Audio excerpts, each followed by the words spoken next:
Hey, good morning everyone. You are watching Nishita Singh on our YouTube channel. अगर आप इस channel पर नए आए हैं तो उसे सब्सक्राइब करना बिल्कुल मत भूलिएगा. बेल आइकन को हिट जरूर कर दीजिएगा ताकि मेरी न्यू वीडियोस की सारी नोटिफिकेशंस आपको मिल सके. आज मैं आप सबके लिए एक हिंदी मोटिवेशनल स्टोरी लेकर के आई हूँ जिसका टॉपिक है थिंक आउट ऑफ बॉक्स. हमेशा आपने ये वर्ड कहीं पर सुना होगा. मैंने सबसे पहले ये वर्ड अपने बिजनेस टीचर के मुंह से सुना था और वो हमेशा कहते थे कि एक गिवन सिचुएशन से थोड़ा सा हट करके सोचो, कुछ एक इनोवेटिव टाइप का सोचो. तो आज मैं उसी टॉपिक पे एक मोटिवेशनल स्टोरी आप लोग को सुनाने जा रही हूँ. So let's get started. एक बार की बात है, इटली के एक शहर में एक छोटा सा व्यापारी रहता था. वह व्यापारी एक कर्ज में डूबा हुआ था. उसने एक कर्जदार से इतना ज्यादा कर्ज ले लिया था कि वह उसे चुकाने में असमर्थ हो गया था. जो वह कर्जदार था वह एक बूढ़ा आदमी था. एक दिन जो कर्जदार रहता है वह व्यापारी से मिलता है और वह उसे एक शर्त रखता है. वह व्यापारी से पूछता है कि वह क्या शर्त है. तो वह कर्जदार जो है वह बोलता है, बूढ़ा आदमी जो है वह बोलता है कि मैं तुम्हारे सारे कर्ज माफ कर दूंगा, परंतु उसके बदले तुम्हें अपनी बेटी का विवाह मुझसे कराना होगा. जो बूढ़ा आदमी रहता है उसकी नीयत ठीक नहीं रहती है और उसकी नजर हमेशा से ही उस व्यापारी की बेटी पर लगी रहती है. तो वो व्यापारी मना कर देता है. वह बोलता है उस कर्जदार से कि आप इतने बूढ़े हैं परंतु आपको मेरी बेटी से क्यों शादी करनी है, मैं उसका विवाह आपसे कैसे करा सकता हूँ. वह कर्जदार बोलता है चलिए ठीक है, मेरे पास एक दूसरी शर्त है. वह दूसरी शर्त के स्वरूप क्या बोलता है कि आपके गार्डन में बहुत सारे अलग अलग रंग के पत्थर हैं. उसमें बहुत सारे जो पत्थर हैं वो ब्लैक और वाइट कलर के हैं. मैं एक दिन आऊँगा और एक बड़ा सा ब्लैक कलर का पत्थर और एक बड़ा सा वाइट कलर का पत्थर अपने झोले में रखूँगा और आपकी बेटी को उसमें से एक पत्थर उठाना पड़ेगा.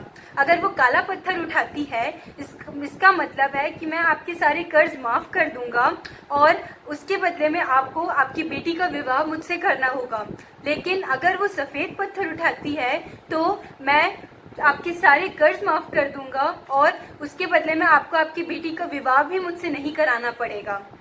वह व्यापारी अपने घर चला जाता है. घर जाते ही वह अपनी बेटी को सारी कथा सुना देता है कि वह कर्जदार ने उससे क्या क्या कहा है. उसकी बेटी उस कर्जदार की नीयत को समझ जाती है. जब वह कर्जदार उस व्यापारी के घर जाता है और जब वह पत्थर अपने झोले में डाल रहा होता है तब उसकी बेटी उसे चुपके से देख लेती है और वह क्या देखती है कि वह दोनों जो पत्थर है वो काले रंग के डाल रहे हैं अपने झोले में.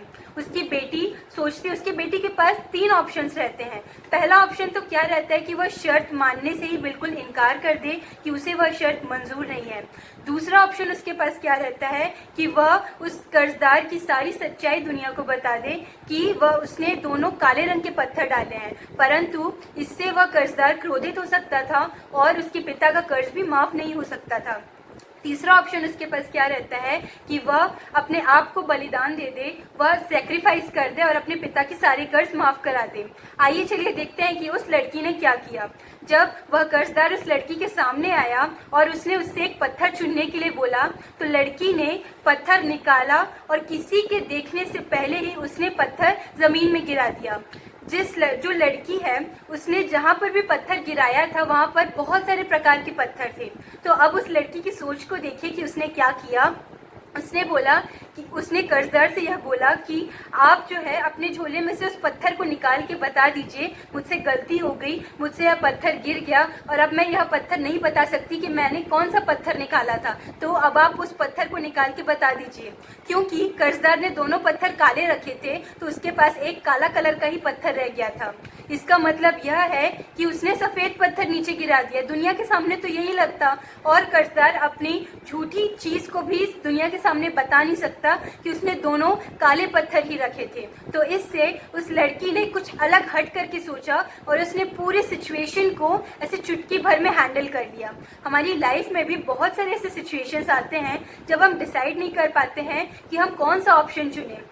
आज भी कोरोना वायरस में बहुत सारे लोग कुछ अलग अलग बिजनेस आइडियाज सोच रहे हैं. आज उनका एक बिजनेस नहीं चल रहा है तो वो दूसरे बिजनेस की तरफ सोच रहे हैं, पर कोई भी network marketing industry, direct selling industry के बारे में नहीं सोच रहा है.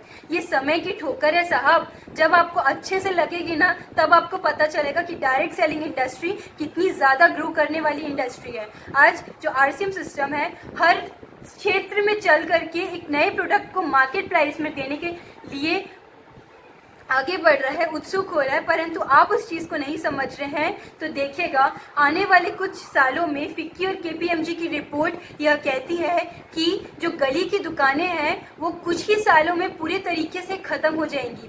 ये कोरोना वायरस आपको एक बड़ी दस्तक दे रहा है कि डायरेक्ट सेलिंग इंडिया में बहुत ज़्यादा बूम करने वाली है, बहुत ज़्यादा बूस्ट करने वाली है। तो अगर आप इस समय की परिस्थिति को समझ सकते हैं और अगर आप डायरेक्ट सेलिंग के ऊपर काम कर सकते हैं, तो आज डायरेक्ट सेलिंग आपके दरवाजे में एक गोल्डन अपॉर्चुनिटी बन करके नॉक करने आई है। समय रहते ही इस अपॉर्चुनिटी को समझिए और इस सिस्टम के हकदार बनिए, इस सिस्टम को अच्छे से समझिए और सिस्टम को अपना कैरियर ज़रूर बनाइए। तो मिलते हैं मेरी नेक्स्ट वीडियो पे। अगर आपको ये वीडियो अच्छा लगा तो इसे सब्सक्राइब करना बिल्कुल मत भूलिएगा, लाइक बटन भी प्रेस कर दीजिएगा। Thank you.